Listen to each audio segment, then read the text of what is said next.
Welcome students on my official YouTube channel of Naveen sir classes. साथियों, आज हम लोग तंत्रिका तंत्र पार्ट 2 देखने वाले हैं, नर्वस सिस्टम पार्ट 2 देखने वाले हैं, जिसमें आपको पता है ये क्लास 16 है और आपको ये भी पता है इसकी पीडीएफ आपको बाइलिंगुअल आपको व्हाट्सएप पे मिल सकती है। ठीक है, तो यदि आप एक तरीके से बार बार आप रिवाइज करना चाहते हैं, मल्टीपल रिवीजन पर फोकस करना चाहते हैं साथियों, तो इस नंबर पर आप कॉल करके, सॉरी कॉल तो नहीं जाएगी इस पे, आप व्हाट्सएप करके आप पूरा पीडीएफ ले सकते हैं। तो चलिए साथियों, हम लोग टाइम को वेस्ट ना करते हुए आगे बढ़ते हैं। जैसा कि साथियों आप जानते हैं, वह तंत्र जो सोचने, समझने, स्मरण रखने के साथ ही शरीर के विभिन्न अंगों व कार्यों में सामंजस्य संतुलन स्थापित करने का कार्य करता है, तंत्रिका तंत्र कहलाता है। ये हमने पिछले वीडियो में ये सारी बातें आपको मैं पहले ही बता चुका हूं साथियों। अब हम लोग नर्वस सिस्टम पार्ट 2 में इनके कार्यों को देखेंगे, इनके वर्क को देखेंगे कि कौन कौन से इनके प्रॉपर वर्क हैं। पिछली क्लास में हम लोग इनके क्लासिफिकेशन पर बात किए थे और इनके एक तरीके से मतलब एक तरीके से इनके वर्गीकरण पर हमने बात किया था और ब्रेन के कौन कौन से हिस्से हैं इस पर बात किया। पूरा नर्वस सिस्टम कितने तरीके से डिवाइड किया गया है इस पर हम लोगों ने बात कर लिया है। अब साथियों हम लोग आगे बढ़ेंगे और हम लोग समझेंगे कि भाई जो नर्वस सिस्टम है, तंत्रिका तंत्र है, उसके प्रमुख काम क्या है। तो साथियों पिछली क्लास में हमने आपको ये बताया था कि हाइंड ब्रेन, जैसे अगर हम बात करें तो फोर ब्रेन,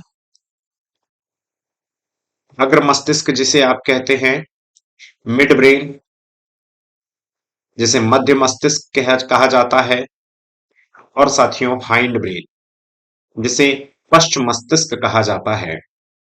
अब हम लोग सबसे पहले हाइंड ब्रेन से बात करेंगे, फिर मिड ब्रेन पर बात करेंगे, फिर फोर ब्रेन पर बात करेंगे। फोर ब्रेन का मतलब होता है साथियों अग्र मस्तिष्क। ठीक है, अग्र मस्तिष्क। मिड ब्रेन का मतलब होता है मध्य मस्तिष्क और हाइंड ब्रेन का मतलब होता है पश्च मस्तिष्क। तो पश्च मस्तिष्क के क्या कार्य हैं, इसके कारनामों को हम लोग देखेंगे साथियों। हाइंड ब्रेन के मैंने कुछ पार्ट्स आपको बताए हैं, जैसे कि साथियों सेरिबेलम है, सेरिबेलम है। दूसरा है मेडुला ऑब्लंगाटा, मेडुला ऑब्लंगाटा। और साथियों पॉन्स वेरोलाई। इनके कामों को देखते हैं। चलिए, तो पहले साथियों सेरिबेलम पर बात करेंगे। इसे हम अनुमस्तिष्क, हिंदी में क्या बोलते हैं, अनुमस्तिष्क। तो सबसे पहले हाइंड ब्रेन के बारे में हम लोग पढ़ रहे हैं और हाइंड ब्रेन में सबसे पहले हम लोग अनुमस्तिष्क के बारे में पढ़ेंगे। अगर साथियों मस्तिष्क का सबसे छोटा पार्ट देखा जाए तो वो कौन सा है, अनुमस्तिष्क है, वो सेरिबेलम है। सब पार्ट के रूप में सबसे छोटा है सेरिबेलम। साथियों यहां पर आप देख सकते हैं सेरिबेलम किसका हिस्सा है, हाइंड ब्रेन का हिस्सा है सेरिबेलम। इनके बारे में हम लोग बात करने वाले हैं। तो चलिए साथियों सेरिबेलम के बारे में बात करते हैं। सेरिबेलम, एक मिनट क्लास।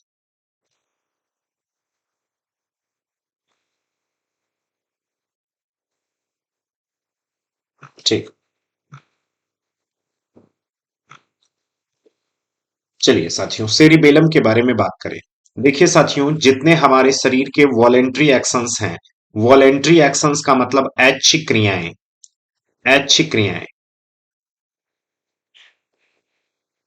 ऐच्छिक क्रियाएं, वॉलेंट्री एक्शन,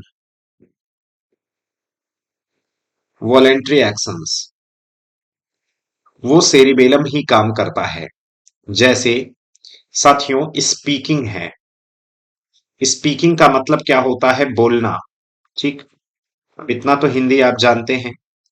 दूसरा, मसल्स कॉन्ट्रैक्शंस की बात करें, समझ रहे हैं, मसल्स कॉन्ट्रैक्शन या बॉडी बैलेंसिंग पहले अगर हम करें, बॉडी बैलेंसिंग,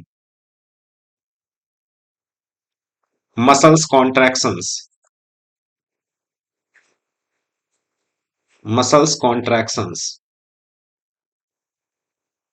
यानी कि मांसपेशीय संकुचन, मांसपेशीय संकुचन।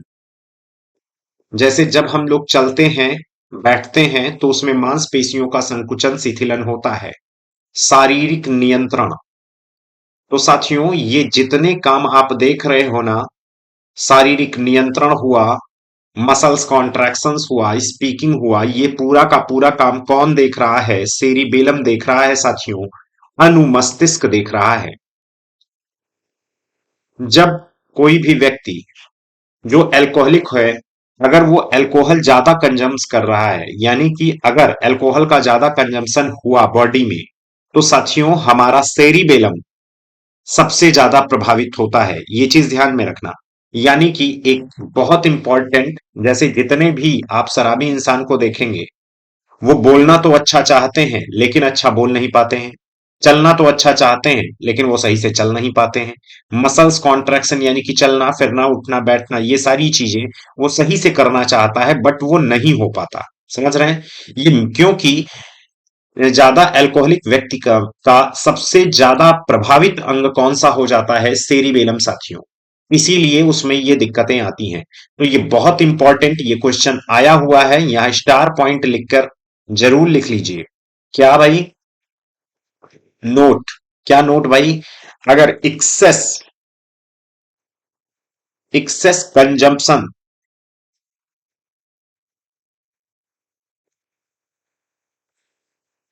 कंजप्शन ऑफ अल्कोहल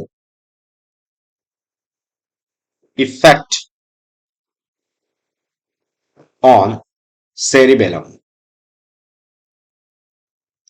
यानी कि ज्यादा अल्कोहल, अब इतनी तो हिंदी आती होगी आपको। अगर एक्सेस कंजम्पशन आप अल्कोहल का करेंगे तो सबसे ज्यादा प्रभावित अंग कौन सा होगा साथियों? अनुमस्तिष्क ही होगा। तो ये चीज याद रखिएगा। तो सेरिबेलम के ये प्रमुख काम हैं। जितने वॉलेंट्री, लगभग शरीर के जितने वॉलेंट्री एक्शंस हैं, वो ज्यादातर कौन करता है भाई? सेरिबेलम वाला हिस्सा करता है साथियों। सेरिबेलम अनुमस्तिष्क ही कर रहा है। अब आगे आते हैं भाई। सेरिबेलम के बाद मेडुला ऑब्लंगाटा की बात करें साथियों। मेड्यूला ऑब्लंगाटा की बात करते हैं हम लोग साथियों। उसके अपोजिट ये मेडुला जो ऑब्लंगाटा है साथियों, ये हमारे शरीर के जितने अनवॉलेंट्री एक्शंस हैं, ज्यादातर अनवॉलेंट्री एक्शंस जो हैं, अनवॉलेंट्री एक्शंस यानी कि अनैच्छिक क्रियाएं, जैसे हम बैठे हुए हैं, हमारे शरीर में डाइजेशन की प्रोसेस हो रही है, भोजन पच रहा है, जो हम रोटी खाए हैं वो सब कुछ पच रहा है। यानी कि अनैच्छिक क्रिया को कंट्रोल करने का, अनवॉलेंट्री एक्शन, अनैच्छिक क्रियाओं का कंट्रोल कौन करता है? कौन करता है साथियों? मेडुला ऑब्लंगाटा करता है अनैच्छिक क्रियाओं का कंट्रोल। अब ये जो अनैच्छिक क्रियाएं हैं साथियों, ये दो टाइप की हो सकती हैं। यानी कि कुछ निसेसरी एक्शंस होते हैं और कुछ एसेसरी एक्शंस होते हैं। निसेसरी एक्शंस को आप वाइटल एक्शंस बोल सकते हो। वाइटल एक्शंस या वॉल्ट, हाँ, वाइटल एक्शंस यानी कि जैविक क्रियाएं जिनके बिना काम ही नहीं चलेगा। जैविक क्रियाएं साथियों, जैविक क्रियाएं जिनके बिना तो बिल्कुल काम ही नहीं चल सकता। और कुछ होती हैं एसेसरी एक्शंस। एसेसरी एक्शंस यानी कि साथियों सहायक क्रियाएं, ये सभी इन्हीं के द्वारा ही कंट्रोल किया जाता है। सहायक क्रियाएं जैसे साथियों वाइटल एक्शंस में कौन से आ जाएंगे? अगर आपसे कभी पूछा जाए वाइटल एक्शंस में कौन से आ जाएंगे साथियों, तो देखिए, डाइजेशन, समझ रहे हैं, इसके बिना तो काम ही नहीं चलेगा। एक्सक्रीशन साथियों, एक्सक्रीशन समझते हो? एक्सक्रीशन यानी कि उत्सर्जन की जो प्रक्रिया होती है, उत्सर्जन। डाइजेशन यानी कि पाचन की जो प्रक्रिया होती है साथियों, समझ रहे हैं? साथियों आप हार्ट बीट की जब बात करते हैं, हार्ट बीट यानी कि एक तरीके से हृदय की धड़कन, समझ रहे हैं? साथियों ब्लड सर्कुलेशन, ब्लड सर्कुलेशन, ये भी बहुत इंपॉर्टेंट। सर्कुलेशन यानी कि रक्त परिवहन, ये बिना इसके तो काम ही नहीं चलेगा। ये सभी क्या है? एक्सेट्रा, ये सभी क्या है? वाइटल एक्शंस हैं जिनके बिना काम ही नहीं चलेगा। साथियों एसेसरी एक्शंस की बात करें तो एसेसरी एक्शंस में कौन सी क्रियाएं होती हैं? एसेसरी एक्शन में बहुत ज्यादा आप जानते हैं, जैसे हिकअप्स। देखिए, इंग्लिश हिंदी दोनों इंपॉर्टेंट हैं। हिकअप्स मतलब हिचकी, समझ रहे हैं, हिचकी जो खाना खाने के समय या फिर ऐसे नॉर्मली आती है, आप जानते हैं। साथियों स्नीजिंग, स्नीजिंग बहुत इंपॉर्टेंट, स्नीजिंग, ठीक है। साथियों बर्फिंग, BURPING, बर्पिंग, समझ रहे हैं। डकार, डकार लेना, स्नीजिंग छींकना, ये सभी जो प्रोसेस हैं, समझ आप नहीं छींकोगे तो ऐसा नहीं कि जीवन नहीं रहेगा। डकार अगर नहीं आ रहे हैं तो ऐसा नहीं कि जीवन नहीं रहेगा, लेकिन साथियों डाइजेशन ना हो, एक्सक्रीशन ना हो, हार्ट बीट ना हो, तो जीवन ही नहीं बचेगा। बात समझ रहे हैं। स्नोरिंग, स्नोरिंग मतलब समझते हैं खर्राटे लेना, स्नोरिंग खर्राटे लेना साहब, खर्राटे लेना, समझ रहे हैं, खर्राटे लेना। कोल्ड कफ, कोल्ड कफ, समझ रहे हैं, खांसना वगैरह। ब्लिंकिंग ऑफ द आईज, ये भी साथियों इसी के अंतर्गत आएंगे। Blinking of the eyes, blink of the eye, यानी कि एक तरीके से आई मतलब पलकों का झपकना, ये एसेसरी एक्शंस हैं। ये एसेसरी एक्शंस, ये जितने काम हैं वो साथियों मेडुला ऑब्लंगाटा के द्वारा किए जाते हैं। ये जितने काम हैं मेडुला ऑब्लंगाटा के द्वारा ही किए जाते हैं। ये बात क्लियर। तो मैंने यहां पर आपको बताया सेरिबेलम के क्या प्रमुख काम हैं, जो कि आपने देख लिया। मेडुला ऑब्लंगाटा के क्या काम हैं। साथियों हम लोग किसके बात कर रहे हैं, हम लोग हाइंड ब्रेन की बात कर रहे हैं, हम लोग पश्च मस्तिष्क की बात कर रहे हैं। पश्च मस्तिष्क में साथियों कौन कौन से पार्ट हैं, तो ये देखिए हाइंड ब्रेन के ही हिस्से हम लोग पढ़ रहे हैं। यहां पर आप डायग्राम से देख सकते हैं, हाइंड ब्रेन के हिस्से पढ़ रहे हैं हम लोग। ये देखिए hind brain, Pond's वेरोलाई, medulla oblongata, cerebellum, इनके वर्क पढ़ रहे हैं हम लोग। यानी कि हाइंड ब्रेन साथियों पश्च मस्तिष्क को पढ़ रहे हैं हम लोग। क्लियर। तो पश्च मस्तिष्क में सेरिबेलम क्या करता है, मेडुला ऑब्लंगाटा क्या करता है। अब साथियों पॉन्स वेरोलाई बहुत इंपॉर्टेंट है। पॉन्स के क्या काम है साहब, पॉन्स वेरोलाई के क्या काम है, आइए देखते हैं। पॉन्स वेरोलाई, पॉन्स वेरोलाई के क्या काम है साथियों। ये एक तरीके से मीडिएटर की भूमिका निभाता है, मध्यस्थता का काम करता है, समझ रहे हैं, समझ रहे हैं।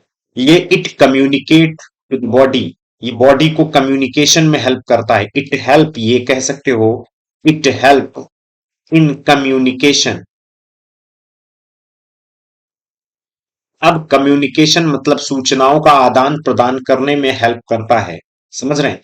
सूचनाओं का कम संवाद, एक तरीके से यह संवाद में हेल्प करता है। संवाद का मतलब इंफॉर्मेशन के संवाद में सहायक है, संवाद में सहायक है साथियों। जैसे, जैसे पॉन्सवेरोलाई क्या करता है, जैसे मान लीजिए साथियों टच का सिग्नल है, ठीक है, विजन का है, देखना है मान लीजिए, ठीक है, विजन का है, टच का है, डाइजेशन का है मान लीजिए, डाइजेशन। अब देखिए साथियों टच का सिग्नल है, विजन का सिग्नल है, विजन मतलब भाई देखना, ठीक है ना। डाइजेशन का मतलब है साथियों पाचन, और टच का मतलब है स्पर्श, स्पर्श, समझ रहे हैं। अब साथियों स्पर्श का सिग्नल, ये देखिए बीच में पॉन्स वेरोलाई मिल गया आपको, बीच में क्या है भाई, पॉन्स वेरोलाई। अब समझना, पॉन्स वेरोलाई है। अब साथियों स्पर्श का, स्पर्श से स्पर्श का सिग्नल कैसे पता चलता है, तो साथियों थैलेमस से। थैलेमस किसका पार्ट है, क्या आपको पता है थैलेमस किसका पार्ट है। साथियों अग्र मस्तिष्क, फोर ब्रेन का पार्ट है, अग्र मस्तिष्क फोर ब्रेन का पार्ट है। क्लियर। उसके बाद जैसे विजन है साथियों, ये मिड ब्रेन का काम है, मिड ब्रेन, ज्यादातर मिड ब्रेन, मध्य मस्तिष्क है साथियों, मध्य मस्तिष्क बहुत इंपॉर्टेंट, याद रखना मध्य मस्तिष्क। इसके बाद डाइजेशन की जब प्रोसेस आए, डाइजेशन यानी कि पाचन की जो शक्ति है, ये कहां से होती है, तो साथियों हाइंड ब्रेन। हाइंड ब्रेन अभी जस्ट मैंने बताया मेडुला ऑब्लंगाटा, क्या है भाई, MO, मेडुला पूरा नाम नहीं लिखेंगे, बस इतना समझिए। ये पश्चिम मस्तिष्क से है, ठीक है भाई, बहुत अच्छा। अब साथियों बड़ी अच्छी बात, बहुत अच्छी बात, क्या अच्छी बात, स्पर्श का जो भी, जैसे आपको कोई टच किया, जैसे कोई आपको टच किया तो ये सिग्नल पहले पॉन्स वेरोलाई में जाएगा, और पॉन्स वेरोलाई से होते हुए ही थैलेमस में जाएगा। देखने का जो भी सिग्नल है ये पहले पॉन्स वेरोलाई में जाएगा, फिर जाएगा मिड ब्रेन के पास। पाचन, जैसे भोजन का निवाला आपने ले लिया पेट में, अब ये सबसे पहले पॉन्स वेरोलाई में जाएगा, उसके बाद हाइंड ब्रेन को जाएगा। तो ये बीच में कर क्या रहा है? ये बीच में कर क्या रहा है साथियों? ये बीच में कम्युनिकेशन में हेल्प कर रहा है साथियों। ये सीएनएस के पार्ट हैं सभी, ये सीएनएस के पार्ट हैं। तो ये क्या कर रहा है पॉन्स वेरोलाई? ये साथियों, ये भी है तो सीएनएस का ही पार्ट। तो ये सीएनएस के सभी, मतलब ये जो ऑर्डर है टच का, विजन का, डाइजेशन का, ये जितनी आप देख रहे हैं, जितनी सारी ये चीजें आप देख रहे हैं जो ब्रेन से करते हैं, ये कहां से जा रही है? पहले पॉन्स वेरोलाई से होते हुए फिर थैलमस, मिड ब्रेन और हाइंड ब्रेन में जा रही है। जब इनके ऑर्डर आएंगे साथियों, ऑर्डर आएंगे, तो पहले ऑर्डर पॉन्स वेरोलाई में आएंगे, फिर स्पर्श, जैसे मान लीजिए कहीं कांटा चुभा, तो पहले अग्र मस्तिष्क से पॉन्स वेरोलाई को सूचना मिलती है। पॉन्स वेरोलाई से फिर ये क्या नाम है, हम पैर को पीछे करते हैं, यानी कि ये मिनी सेकेंड में होता है। यानी कि बस इतना समझो, सूचनाओं का आदान प्रदान, चाहे सीएनएस से ऑर्डर जाए कि पैर को पीछे करना चाहिए, समझ रहे हैं, या आंख को सूचना मिले ये चीज ऐसी है, ऑर्डर मिल रहा है, तो ये भी पॉन्स वेरोलाई से होते हुए ही जाएगा। यानी कि ये बिचौलिया का काम करता है, समझ रहे हैं, मीडिएटर की भूमिका निभाता है साथियों, बिचौलिया, ये मीडिएटर की भूमिका निभाता है, समझ रहे हैं, मीडिएटर की भूमिका निभाता है, यानी कि एक तरीके से बिचौलिया का काम करता है। क्लियर? पॉन्स वेरोलाई का काम समझ में आया? ठीक है। और साथियों हम लोग मिड ब्रेन की बात करें, तो मिड ब्रेन भाई एक बार हम लोग देख लेते हैं, मिड ब्रेन का क्या काम है साथियों। मिड ब्रेन यानी कि मध्य मस्तिष्क, मध्य मस्तिष्क, मध्य मस्तिष्क में बस इतना याद रख लो, मध्य मस्तिष्क में बस इतना याद रख लो साथियों, ये विजन, यानी कि विजन और लिसनिंग का काम, लिसनिंग का काम करता है।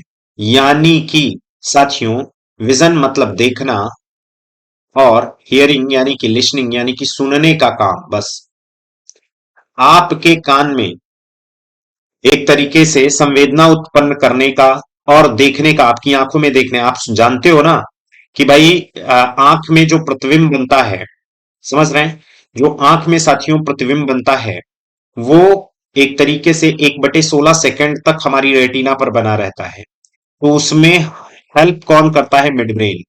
और वास्तविक और उल्टा प्रतिबिंब बनता है आंखों की रेटिना पर, लेकिन उसे सीधा करने का काम कौन करता है? मध्य मस्तिष्क। ऐसे ही साथियों हमारे कान में कॉक्लिया करके एक ऑर्गन होता है, ये बिल्कुल कॉक्लिया किससे जुड़ा होता है? नर्वस सिस्टम से अटैच्ड होता है, समझ रहे हैं, ये नर्वस सिस्टम तंत्रिका तंत्र से ही जुड़ने का मेन काम करता है। तो ये मिड ब्रेन, मध्य मस्तिष्क, विजन और लिसनिंग का प्रमुख रूप से काम करता है। अब साथियों यहां पर एक बहुत इंपॉर्टेंट चीज मैं यहां अगर आपसे शेयर करूं, हाँ ये वाला डायग्राम, यहां देख लीजिए, मिड ब्रेन की अगर हम बात करें साथियों, तो मिड ब्रेन में यहां पर एक मिनट, मिड ब्रेन में ये देखिए सुपर कॉलिकुलस, और यहां नीचे है इंफीरियर कैलिकुलस। ये सुपर कैलिकुलस, इंफीरियर, ये जो सुपीरियर कैलिकुलस है ये आंखों के लिए होते हैं, समझ रहे हैं, जबकि इंफीरियर कैलिकुलस ईयर के लिए होते हैं, कान के लिए होते हैं साथियों, कान के लिए होते हैं, समझ रहे हैं, ये आई के लिए विशेषकर होते हैं। बताते हैं जब इस कैलकुलस में, इंफीरियर कैलकुलस में कोई गड़बड़ी हो जाती है, तो कान में सीटी की तरह हमेशा आवाज आती रहती है, समझ रहे हैं, तो साथियों ये मिड ब्रेन का हिस्सा। और साथियों जो आपने पढ़ा था, क्या मिड ब्रेन के दो हिस्से, क्या पढ़ा था, क्या आप बता सकते हैं? देखिए साथियों हम लोग क्या पढ़े थे भाई, सेरिब्रल पिंडकल और कारपोरा क्वाड्रिजेमिना, है ना, सेरिब्रल पिंडकल, सेरिब्रल पिंडकल, सेरिब्रल पिंडकल और कारपोरा क्वाड्रिजेमिना, कारपोरा क्वाड्रिजेमिना, क्वाड्रिजेमिना, समझ रहे हैं, ये दोनों मिलकर क्या काम करते हैं साथियों?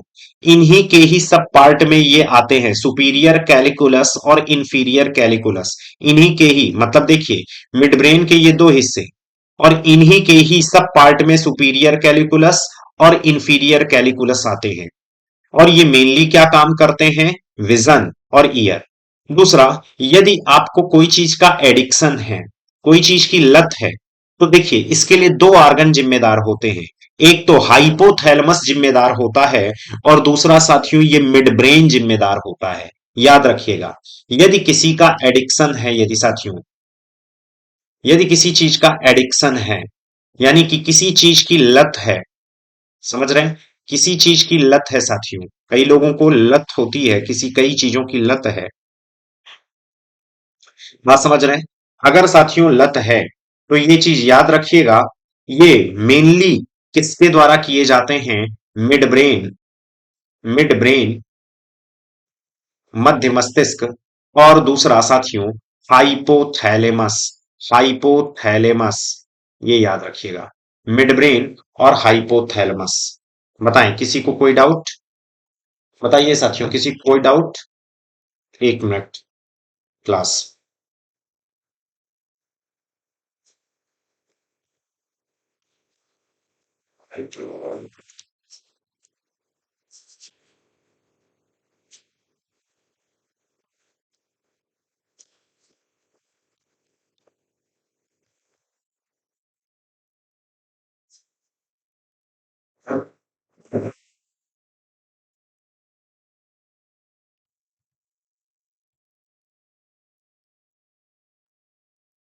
ठीक है क्लास, थोड़ा सा टेक्निकल इशू हो जाता है, तो ये चीज आपको समझ में आया कि कैसे क्या होता है।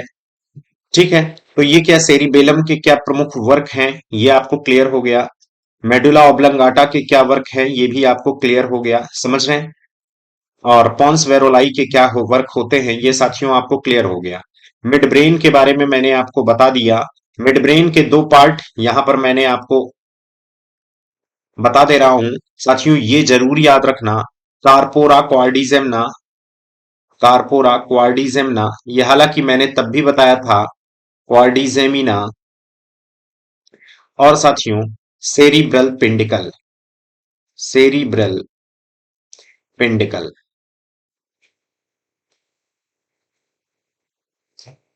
समझ रहे हैं? तो ये चीज है, ये दो पार्ट हैं नर्वस सिस्टम में मिड ब्रेन के। अब साथियों हम फोर ब्रेन की बात करें। फोर ब्रेन, अग्र मस्तिष्क।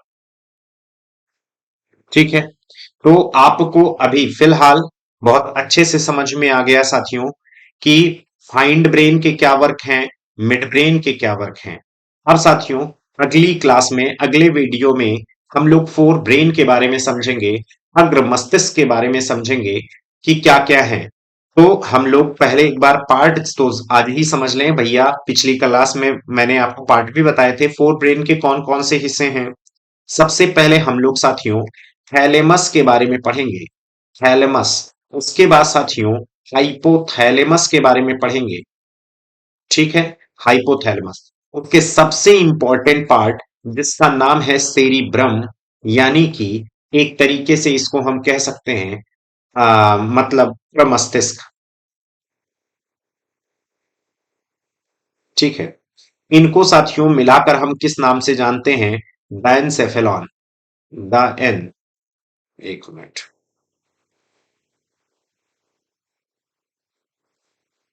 Diencephalon, cephalon, diencephalon. तो उम्मीद है साथियों आपको हाइंड ब्रेन, मिड ब्रेन अच्छे से समझ में आ गया है। ठीक है, अगली क्लास में हम लोग फोर ब्रेन के वर्क को समझेंगे। फिर एक लास्ट वीडियो बनेगी पेरिफेरल नर्वस सिस्टम पर वर्क, समझ रहे हैं? तो साथियों आज के लिए इतना ही। जय हिंद।